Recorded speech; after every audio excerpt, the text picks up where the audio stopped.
अस्सलाम वालेकुम viewers. Larva farming की एक और वीडियो के साथ हाजिर हूँ। लार्वा फार्मिंग का थोड़ा सा इंट्रोडक्शन दूंगा कि होता क्या है एक्चुअली। ये एक लाइव फूड है, ठीक है। आप अपने चूज़ों को, मुर्गियों को कूड़ा, ये जो किचन गार्बेज वगैरह बचता है उससे लाइव फूड बनाकर, ये लार्वे बनाकर आप उनको खिलाते हैं। इसमें काफ़ी प्रोटीन होती है। जैसा कि आप जानते हैं कि ये किचन गार्बेज या फलों सब्जियों के छिलके वगैरह हर घर में ही बचते हैं रोज़ाना तकरीबन। और उससे अगर आप लाइव फूड बना लेते हैं फ्री में, आपको इतनी अच्छी प्रोटीन रिच फूड सोर्स मिल जाता है, तो ये बड़ी अच्छी बात है। क्योंकि जो पोल्ट्री की फीड है उसकी प्राइसेस बहुत तेज़ी के साथ बढ़ती चली जा रही हैं। तो उस वो जो प्राइस हाइक है उसको देखते हुए हम यही कह सकते हैं कि लार्वा फार्मिंग एक बहुत ही वैल्यूएबल स्किल है। और ये स्किल को सीखने के लिए कहीं आपको जाने की ज़रूरत नहीं है।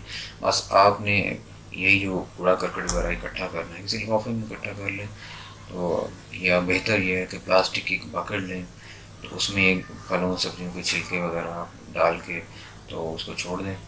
ऐसी जगह जहाँ मक्खियाँ वगैरह आती हैं, मक्खियाँ उनके ऊपर बैठेंगी और अंडे देंगी, अंडे आके प्यूपा बनेंगे, प्यूपा से वो लार्वा बनेगा, लार्वा से प्यूपा, और फिर मक्खी बनेगी। जो इस तस्वीर में आप ये सर्कल सारा देख सकते हैं। तो ये इसमें ज़्यादा टाइम नहीं लगता, 2 से 3 दिन के अंदर, मैक्सिमम 4 दिन के अंदर लार्वास वगैरह या मैगट्स वगैरह बन जाते हैं। तो इसमें काफ़ी ज़्यादा प्रोटीन कंटेंट होता है। और ये हफ्ते में 1 या 2 दफ़ा ही, मैक्सिमम 2 दफ़ा, या नॉर्मली 1 दफ़ा ही आप अपने जानवरों को दें तो अच्छी चीज़ है, वरना उनका पेट भी ख़राब हो सकता है। तो लेकिन उनकी ग्रोथ बड़ी तेज़ हो जाती है और उनकी ओवरऑल इम्यून सिस्टम है वो काफ़ी बेहतर होता है, बेहतर रहता है। तो लार्वा फार्मिंग पूरी दुनिया में बहुत बड़े पैमाने पर की जा रही है। तो डोमेस्टिक लेवल पर मैंने भी जो यूट्यूब पर वीडियोस वगैरह देखकर उनसे मुतासिर हुआ कि ये तो बहुत आसान काम है।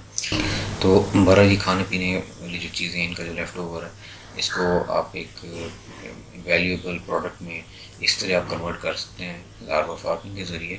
और लार्वा फार्मिंग जो है वो सर्दी के मौसम में नहीं होती, यानी नवंबर, दिसंबर, जनवरी और फेब में भी नहीं होती, मार्च से स्टार्ट होती है। मार्च से अक्टूबर तक लार्वा फार्मिंग आप कर सकते हैं डोमेस्टिकली। तो बाकी कमर्शियली अब वो कोई टेम्परेचर कंट्रोल करके वो कुछ करते हों तो वो करते होंगे। बहरहाल मैं तो डोमेस्टिक लेवल की बात कर रहा हूँ। तो ये आप तस्वीरें देख रहे हैं, एक ट्रे है जिसमें मैंने घर में तैयार ये जो किया था लार्वा, आपको नज़र भी आ रहे होंगे इस पर छोटे छोटे स्फेयर से लार्वा। तो इस तरह ये मैं आपको एक सिर्फ थोड़ी सी डिमॉन्स्ट्रेशन दे रहा था कि घर में बड़ी आसानी से 2 से 3 दिन में मैंने ये लार्वा बनाया था। तो लार्वा बनाने को बहुत से तरीके हैं, बहुत से तरीके आगे आपके साथ शेयर करूँगा। ये आम रोज़मर्रा की घर की चीज़ें हैं, वरना यूट्यूब पे ज़्यादातर वीडियोस आपको मिलेंगी कि जी बाज़ार से जाके आप खल लेकर आएँ, खल बनोला वगैरह, तो उसकी काफ़ी कॉस्ट है और वो खुली मिलती भी नहीं है। मैं 2-3 किलो लेने गया, किसी ने दी, वो कहते बोरी पूरी लेकर जाएँ। तो मैंने पूरी बोरी ला के क्या करनी थी, अब 40 किलो की या 20 किलो की बोरी। तो मैंने तो थोड़ा सा एक्सपेरिमेंट करना था, 2 मुर्गियाँ मेरे पास, मैंने बोरी मतलब मेरे किसी काम की नहीं थी। तो बहरहाल घर में बहुत सी चीज़ों से बना सकते हैं, वो आगे मैं आपको मज़ीद वीडियो शेयर करूँगा। तो ये थी मेरी आज की वीडियो।